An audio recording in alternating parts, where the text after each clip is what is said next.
नौ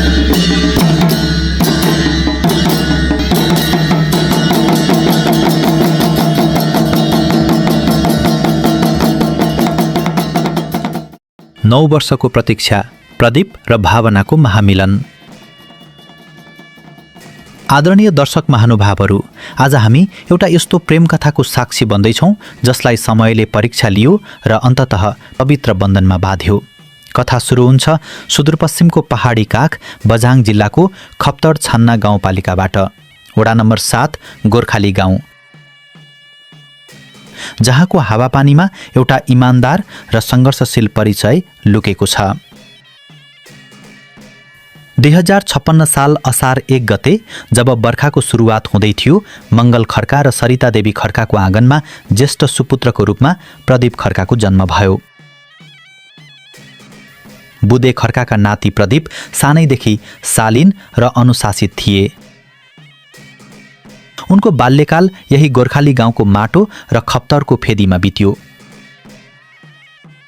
ठ्याक्कै 2 वर्षपछि केदारसिंह गाउँपालिकाको वडा नम्बर 9 झोतामा अर्को एउटा खुसीको दियो बल्यो। 2058 साल पौष 19 गते जाडोको सिरेटो बीच नरबहादुर ओली र कमलादेवी ओलीको घरमा ज्येष्ठ सुपुत्रीको रूपमा आयुष्मती भावना ओलीको आगमन भयो। प्यारी ओलीकी नातिनी भावना, जसको नाम जस्तै उनको स्वभाव पनि निकै कोमल र संस्कारयुक्त थियो। यी दुई फरक गाउँ र परिवेशमा हुर्किएका प्रदीप र भावनालाई नियतिले एक ठाउँमा ल्याएर उभ्याइदियो। करिब 9 वर्ष अघिको त्यो समय जब पहिलो पटक उनीहरूको नजर जुधेको थियो। त्यो पहिलो भेट, ती सुरुवाती कुराकानीहरू र बिस्तारै गाढा हुँदै गएको आत्मीयता। 9 वर्ष यो कुनै सानो समय होइन। यो 9 वर्षमा उनीहरूले कति वसन्तहरूसँगै बिताए, कति सपनाहरूसँगै बुने। एउटा भनाइ छ, साँचो प्रेम छ भने समय र दूरीले कहिले फरक पार्दैन। प्रदीप र भावनाको हकमा पनि यही भयो। उनीहरूको प्रेम केवल शब्दमा मात्र सीमित थिएन, त्यो त एकअर्काप्रतिको भरोसा र सम्मानमा अडिएको थियो।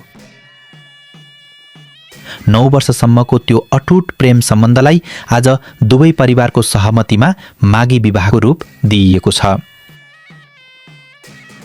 प्रेमबाट सुरु भएको यो यात्रा आज सामाजिक र धार्मिक विधि विधानका साथ नयाँ मोडमा आइपुगेको छ। यो केवल दुई व्यक्तिको मिलन मात्र होइन, गोर्खाली गाउँ र झोता बीचको एउटा बलियो सम्बन्धको सेतु पनि हो। समयको चक्र घुम्दै जाँदा त्यो प्रतीक्षित दिन आयो। 2083 साल वैशाख 12 गते।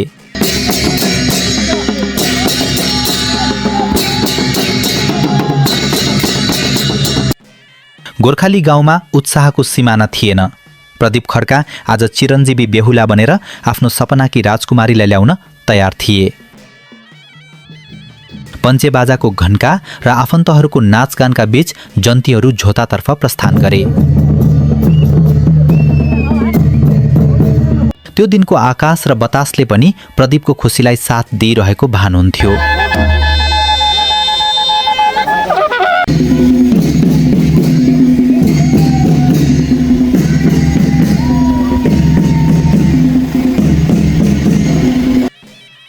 झोता पुग्दा बेहुली पक्षको भव्य स्वागत र सम्मानले वातावरण अझ उल्लासमय बन्यो।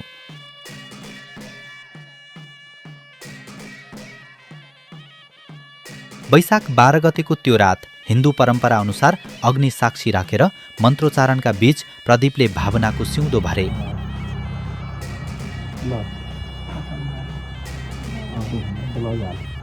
9 वर्ष अघि देखेको सपनाले आज पूर्णता पायो।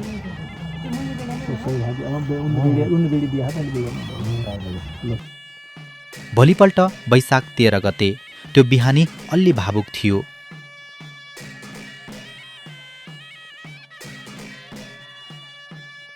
भावनाले आफ्नो जन्मघर, आफ्ना बाबुआमा र साथीसङ्गी छोडेर प्रदीपको घर जाने बेला भयो।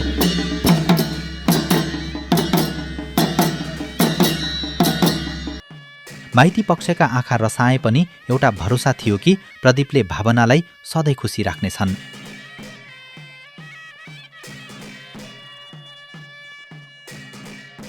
जन्तीहरू बेहुली लिएर पुनः खप्तड छान्नाको गोर्खाली गाउँ फर्किए।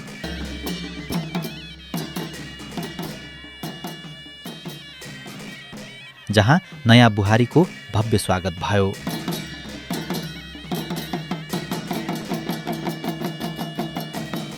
आज प्रदीप र भावना एउटा नयाँ घरको जग बसाल्दैछन्।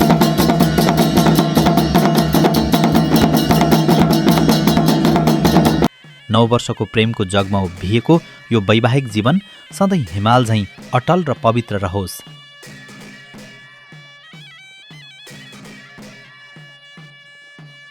खप्तडको शीतलता र झोताको सुन्दरता जस्तै उहाँहरूको जीवनमा सधैँ खुसी र सुख छाइरहोस्।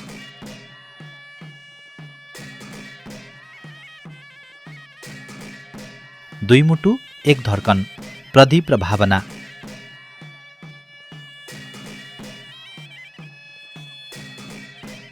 तपाईहरूको यो सुखद दाम्पत्य जीवनको हार्दिक मङ्गलमय शुभकामना।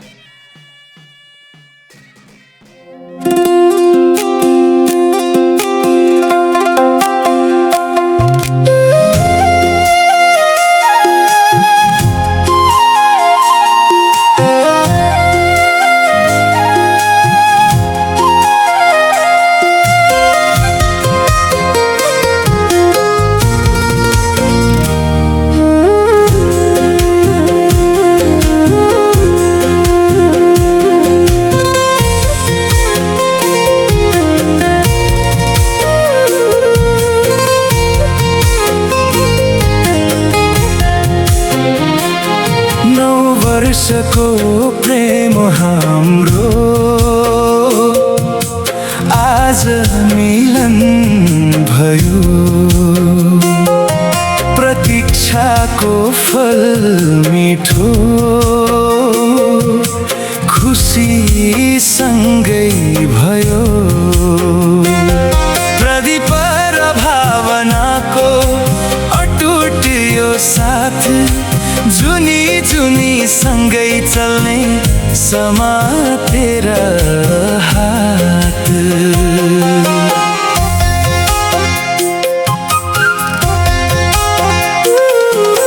खप्तडको काखैमा गोर्खाली त्यो गाउँ प्रदीपको पाइलाले खोज्दै थियो नाउँ। झोताको बजारमा भावना थिइन् उनी, सुरु भयो प्रेम कथा। मिठो सपना बुनी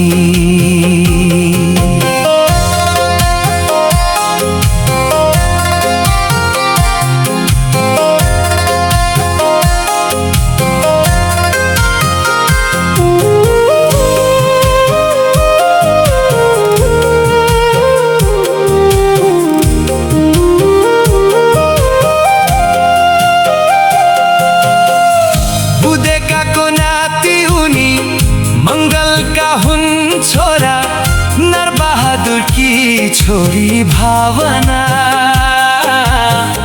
खुसीका हुन् डोरा। ओ बैशाख दाइको जन्ती बाजा गाजा घन्कियो, बैशाख दिरीमै त नयाँ भाग्य चम्कियो।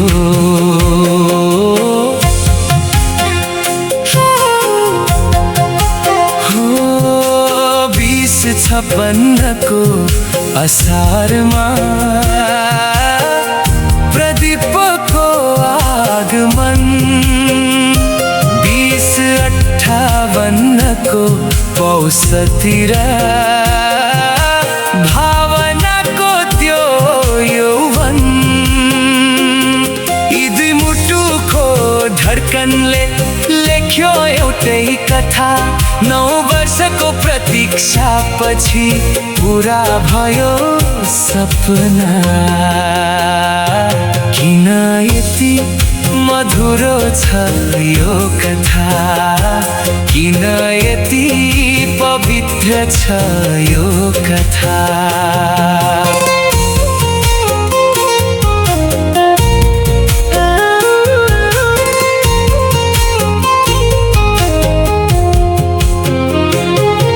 हिजोसम्मको प्रेम हाम्रो आज बिहे बन्यो मागी बिहेको रीतले झन् पवित्र भन्यो अग्नि साक्षी राखी हामी एउटै बाटो हिँडौँला दुःख सुख जे परे नि सँगै हाँसी जिउँला सधैँलाई सँगै प्रदीप र भावना साथ जुनीको साथ सधैँलाई सँगै